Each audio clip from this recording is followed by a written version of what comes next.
আজকে সকালবেলা mobile scroll করতে করতে হঠাৎ করে দেখলাম একজন ইলিশ পোলাও বানাচ্ছে।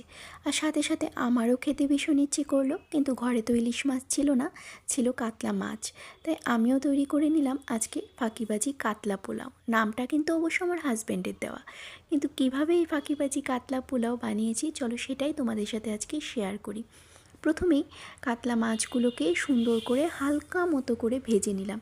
বেশি ভেজে শক্ত করার দরকার নেই, একদম নরম নরম ভাজা। তারপর ওই মাছ ভাজার তেলটার মধ্যে দিয়ে দিলাম তেজপাতা আর গরম মশলা ফোড়ন। তারপর একে একে দিয়ে দিলাম আলু, মটরশুঁটি, তারপর দিলাম পেঁয়াজ।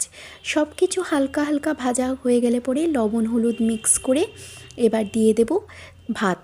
আগে থেকেই ভাতটা রান্না করে রেখেছিলাম, সেই ভাতটাই দিয়ে দেব। আমি কিন্তু নর্মাল ঘরের চাল ইউজ করেছি, তোমরা চাইলে বাসমতি চালও ইউজ করতে পারো।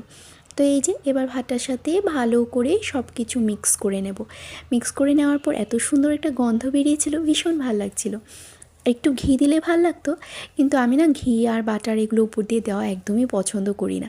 তাই আমি উপর দিয়ে শুধু দিয়ে দিলাম মাছ ভাজাটা, আর দিয়ে দিলাম অল্প কাজু এবং কিশমিশ। তারপরে প্লেটে বেড়ে নিলাম মা মেয়ে তিনজনের জন্য। আমার বাচ্চারাও কিন্তু এটা খেয়ে ভীষণ পছন্দ করেছে, আর বলেছে মাম্মা তুমি এটা কী বানিয়েছো, আবার বানাবে কিন্তু। শুনেই ভালো লাগলো।